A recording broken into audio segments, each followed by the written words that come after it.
Brahma Vishnu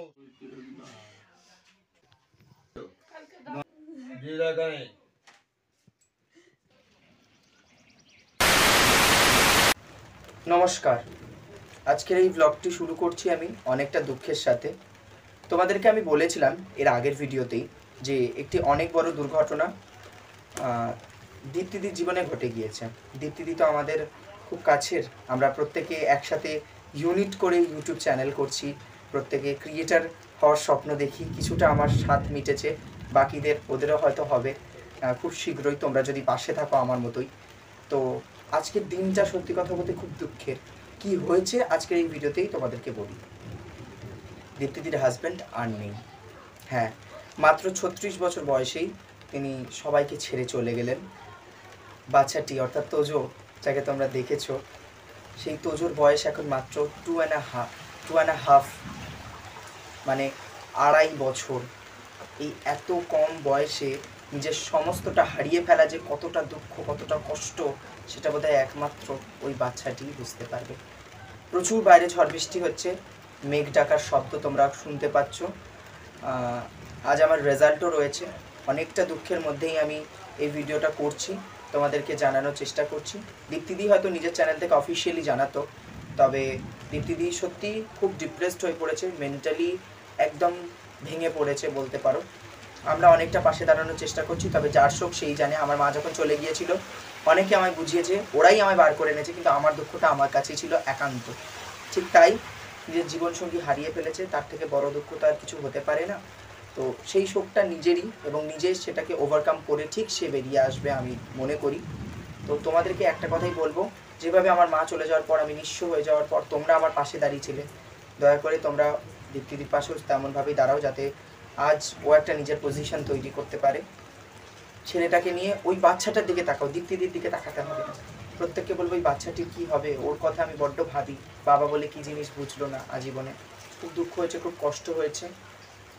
দীপ্তিদির husband তো এখানে থাকতো না, দীপ্তিদি এখানে ছিল কাজের সূত্রে, কাজ করতে হবে বাচ্চাটিকে রেখে। তাই দীপ্তিদির মা, বোন অর্থাৎ তৃপ্তিদি এবং দীপ্তিদির মা, তারাই বাচ্চাটিকে দেখতো। তো সে কারণে দীপ্তিদিকে এখানে থাকতে হয়েছে বাধ্য হয়ে। তো হঠাৎ করে এমনটা হলো। আর কিভাবে মারা গিয়েছে, কিভাবে কি হলো, সেটা কিন্তু সবটাই দীপ্তিদির চ্যানেল থেকে তোমরা দেখতে পাবে। তার জন্য কিন্তু তোজো অ্যান্ড ফ্যামিলি তোমাদেরকে সাবস্ক্রাইব করতে হবে অবশ্যই, যেটা তোমরা এখন স্ক্রিনে দেখতে পাচ্ছ।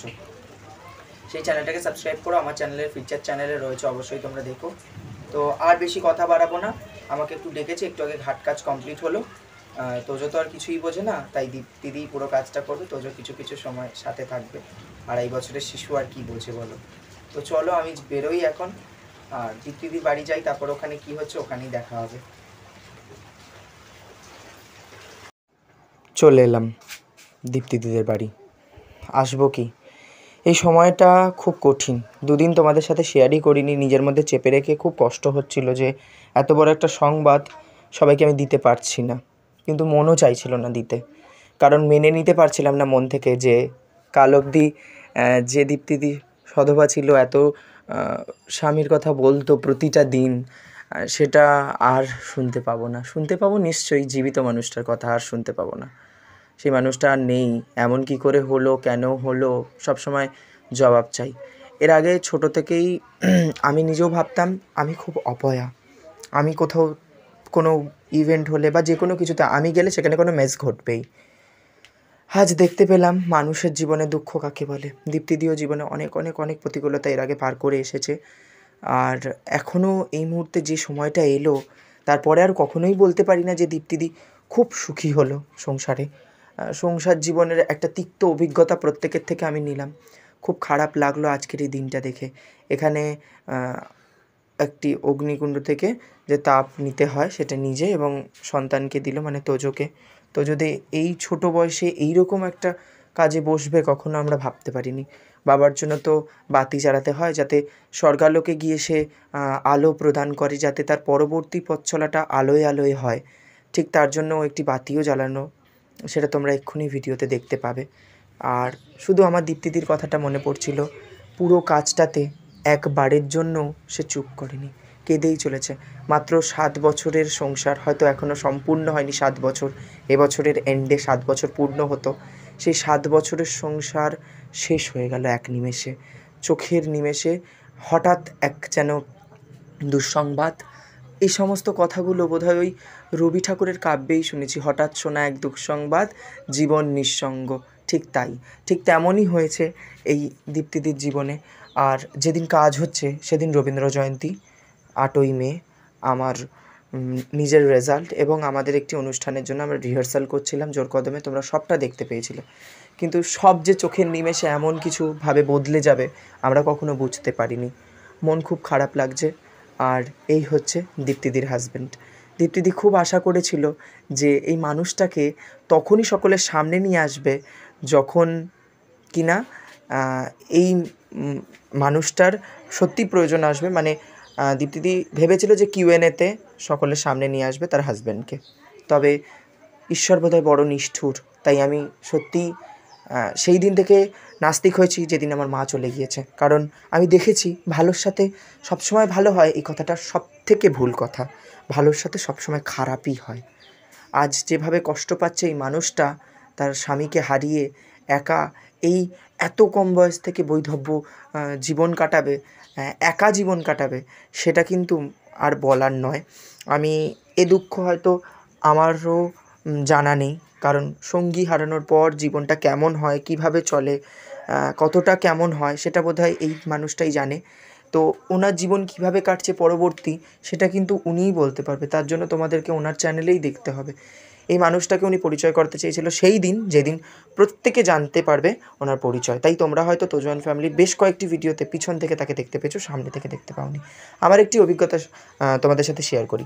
দীপ্তিদির এত বছর বিয়ে হলেও, আমার সাথে দীপ্তিদির জন্ম থেকে পরিচয় হলেও, আমার সাথে কিন্তু দীপ্তিদির হাজব্যান্ডের রিসেন্ট, সত্যি কথা বলতে, পরিচিতি ছিল। কিন্তু আলাপ বা কথাবার্তা শুরু এই বছর নয়, আগের বছর, হ্যাঁ, ডিসেম্বরের সম্ভবত 17-18 তারিখ থেকে আমার সাথে আলাপ হয় এবং তারপর থেকেই কথা চলে বেশ কয়েকদিন। কিন্তু তারপরে এতগুলো মাস, আমার মায়ের মৃত্যু, তারপরেও আসতো যেত, আমার সাথে খুব কথা হতো। কিন্তু সেই মানুষটা এইভাবে চলে যাবে ভাবিনি। আসলে দুঃখ হয় সব কিছু ভেবে। এই সমস্ত কাজ তো মিটলো। পরদিন দীপ্তিদিরা খাদ্য প্রদান করেছিল, যেটা দিতে হয় শেষবারের মতো, সেটাই দিতে গিয়েছিল পুকুরের ওপারে। এবং তোমরা দেখতে পেলে অঝোরে বৃষ্টি পড়ছে এবং চারিদিক জলে ভর্তি, জলে জলময়, এবং ওখান থেকে আসাটা খুব রিস্কি ছিল। তাই দীপ্তিদি একা যায়নি এবং এই কাজে একা যেতেও নেই। আমার সাথেও আমার পরিবারের অনেকে গিয়েছিল এবং এখানেও দেখলাম দীপ্তিদির সাথে দীপ্তিদির বাবা কিন্তু পাশে ছিল। বাড়ি ফিরলাম, মনটা খুব, সত্যি কথা বলছি, খারাপ লাগছে। চারিদিকে ভীষণ বৃষ্টি হয়েছে, জল ভরে গিয়েছে। বাড়িতেও কাজ হচ্ছে আমার। অনেকটা সময়, আমি কিছুটা সময় থাকার চেষ্টা করেছি, তারপর তো আমাকে বাড়ি ফিরতেই হবে। এলাম বাড়ি, তারপরে খাওয়া দাওয়া করবো। মনটা খুব খারাপ লাগলো। দেখতে পেয়েছো কীভাবে কান্নায় ভেঙে পড়েছে মানুষটা। জানি না কতদিনে নিজেকে ঠিক করতে পারবে। তার মধ্যে হচ্ছে তোজোরও ভীষণ জ্বর, যেমনটা তোমরা দেখতে পেলে। প্রায় শনিবার থেকে ওর জ্বর, আজ অনেকগুলো দিন পেরিয়ে গেল, বুধবার। তো এই জ্বরের মধ্যে ওর জ্বরটা সারছে না, এটা একটা টেনশনের বিষয় এইটুকু বাচ্চার। তো কিছু কিছু ক্ষেত্রে আমরা হয়তো আধ্যাত্মিক মানসিকতা আমি না রাখলেও অনেকে তো রাখি। বাচ্চার ক্ষেত্রে কোনো রকম রিস্ক নেওয়া যাবে না, তাই হাওয়া বাতাসের জন্য মসজিদে নিয়ে যাওয়া হয়েছে। ওরা আর কি হাওয়া বাতাস কাটানোর জন্য বেশ কিছু মন্ত্রতন্ত্র পড়ে যাতে সুস্থ হয়ে যায়, বা কোনো রকম যদি বলা হয় যে হাওয়া বাতাস লাগে সেখান থেকে যাতে মুক্তি পায়, সেই জন্য একটা ব্যবস্থা করা হয়েছে। এবং তার সাথে সাথে ওষুধ তো চলছেই, কিন্তু তাতেও কিছু কাজ হচ্ছে না। মাঝে মধ্যেই ও কেঁদে উঠছে, কাঁদছে খুব, এবং ওর খাওয়া দাওয়াও করছে না। দীপ্তিদির কথা তো বাদই দাও, লাস্ট দুদিনে দীপ্তিদির মা যেমনটা বললো, এতটুকু ভাত খেয়েছে কিনা তার কোনো ঠিক নেই। আমার অনেকগুলো এক্সপিরিয়েন্স তোমাদের সাথে শেয়ার করেছি ভিডিওতে, চলতি ভিডিওতে। এখনও কটা কথা বলি। দীপ্তিদির হাজব্যান্ডের সাথে আমার পরিচয়টা এত বছর দীপ্তিদির সাথে হলেও, দীপ্তিদির যেহেতু দীপ্তিদি তো এখানে থাকতো না, কয়েক মাস হলো এখানে এসেছে, মানে শিফট হয়েছে আর কি। তো হাজব্যান্ডের সাথে আমার পরিচয়টা খুব ভালো ছিল এবং নিজে খুব মানুষের সাথে গল্প করতো, আমার সাথেও খুব নিজে থেকে কথা বলা শুরু করেছিল। আমার এখনও একটা ইনসিডেন্ট খুব মনে আছে, যেটা তোমাদের চলতি ভিডিওতে বলেছি। আমার যেদিন টলিউড নিউজ কলকাতা সৌমেন চ্যানেলে 9999 হয়েছিল, সেদিন আমার সাথে প্রথম আলাপ, পরিচয়, বা পরিচয় আগে থেকে ছিল, সেই দিন থেকে কথাবার্তা শুরু। সেদিন উনি আমার চ্যানেল সাবস্ক্রাইব করে 10,000 করে দিয়েছিল। তো এটা আমার কাছে একটা বিরাট বড় পাওয়া, যে মানুষটা আমার জন্য, ওই যে এখনও মনে আছে 10,000 নম্বর সাবস্ক্রাইবার উনি আমার। খুব খারাপ লাগছে আজকে উনি নেই। ঠিক আছে, যেখানে থাকুক আমার একটাই কথা থাকবে, ওনার আত্মা শান্তি পাক, ছেলেকে আশীর্বাদ করুক প্রাণ ভরে, স্ত্রীর পাশে থাকুক। জীবনসঙ্গীকে ছেড়ে তো চলে গেল, তবে জীবনসঙ্গীর পাশে যেন উনি সবসময় থেকে যায়। মানসিকভাবে, শারীরিকভাবে অনেকে তো থাকতে পারে না, যেমন আমার কাছে আমি সবসময় ফিল করি আমার মা আছে, ঠিক তেমন যেন তার কাছে তার হাজবেন্ড থেকে যায়। তোজো যেন নিজের বাবার শূন্যতাটা কোনোদিন ফিল না করতে পারে। আজ থেকে তোজোর প্রতি ভালোবাসা আরও 10 গুণ বেড়ে গেল। ওই বাচ্চাটা কী হারালো এখনও কিছুই জানে না। যেদিন বড় হবে আস্তে আস্তে হয়তো কিছুটা সেই শূন্যতাটা নিজে অনুভব করবে, আর কিছু নয়। চেষ্টা করব ও ভালো থাকুক, দিদি নিজে আবার রিকভারি করুক, আগের জীবনে ফিরে আসুক। দুঃখ থাকবে, কষ্ট থাকবে, এটাই জীবন। নিজেকে আবার আগের মতো করে একটু গুছিয়ে নিক, ছেলেটার কথা ভাবুক, ভিডিও বানাক মন দিয়ে। তোমরা ওদের পাশে থেকো দয়া করে, যাতে ওরা নিজেদের জন্য কিছু হলেও করতে পারে। এটুকুই আজকের ভিডিওতে রইলো, আর বেশি কিছু বলবো না, ভিডিওটা বড় করব না। ভিডিওটা জানি আর কি বলবো, ভালো লাগা, এত দুঃখের একটি ভিডিও, অনেক মানে এরকম ভিডিও শেয়ার করতে হবে আমি নিজেও বুঝতে পারিনি। তো একটা কথা বলবো যে তোমরা পাশে থেকো ওদের, আর সাবস্ক্রাইব করে দিও লেটস আড্ডা উইথ সৌমেন। আর তোজো অ্যান্ড ফ্যামিলিকে অবশ্যই তোমরা সাপোর্ট করো, সাবস্ক্রাইব করো, ওদের পাশে থেকো একটু। আমার দুঃসময় যেভাবে তোমরা পাশে ছিলে, তাই জন্য আজকে আমি এই জায়গায় আসতে পেরেছি। ওদের পাশেও থেকো, ওরা যাতে নিজেদের লাইফে ফিরে আসতে পারে, এটুকুই ভিডিও।